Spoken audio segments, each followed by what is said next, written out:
This is a song that this is a true story, more or less.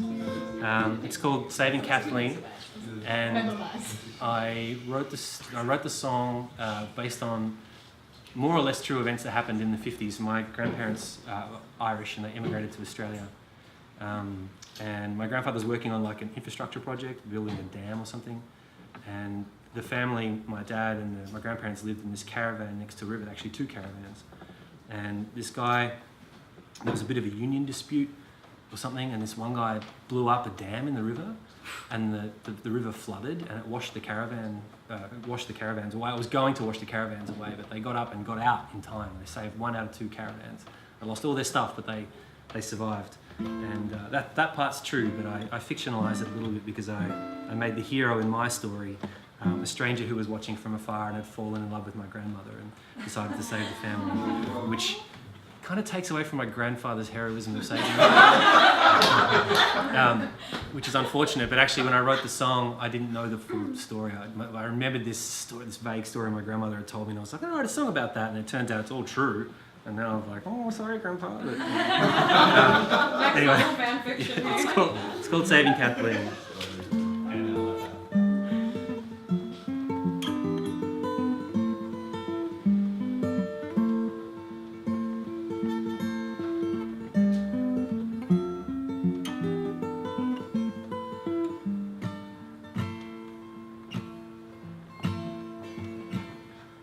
First saw Kath in the choir at Mass.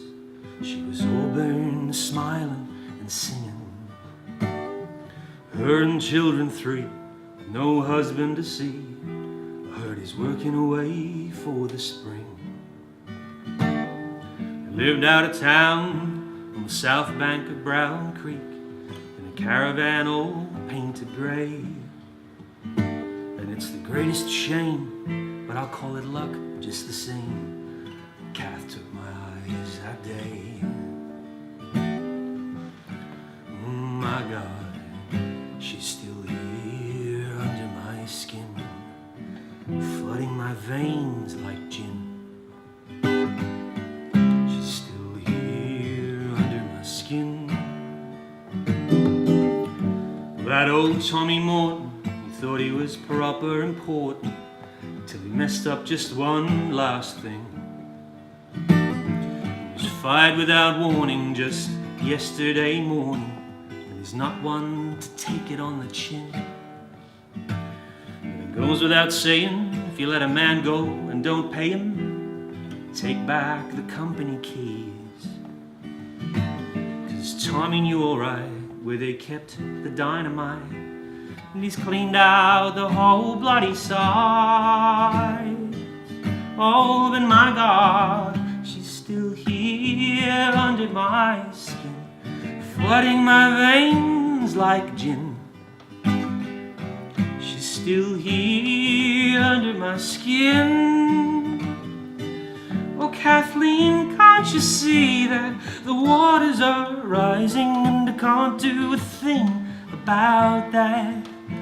Kathleen, can't you see that the waters are rising and I can't do a thing about that? Well, the blast in the night woke the whole town in fright. Tommy's gone and blown up the dam. Thinks me first of Kathleen and her children 3, sleeping in their riverside van. And I could hear the dull roar of the river breaking shore over my holding, screaming in third. Sideways round the corner, I splashed up to warn her, girl, the river is lapping your door. And my God, you're still here under my skin, and you're flooding my veins like gin.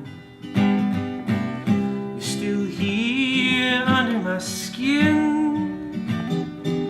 Oh, Kathleen, can't you see that the waters are rising and I can't do a thing about that? Kathleen, can't you see the waters are rising and I can't do a thing about that? Well, hitched up the van. I grabbed the kids with both hands, with the river now up to my shins. Panicked in the front seat, it was the first time that we'd meet, hoping to God that the wheels wouldn't just spin. But slowly in first gear, we forded our way clear, all the way out praying. Yet a chaste kiss on the cheek, that's all I'll ever seek. Kathleen, I could never ask you to stray. Oh, but my God, you're still here under my skin, and you're flooding my veins like gin. You're still here under my skin, and you're flooding my heart with sin. You're still here under my skin.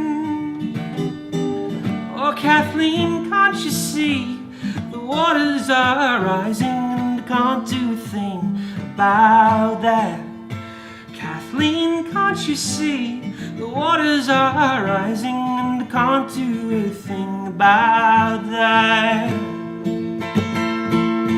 Kathleen.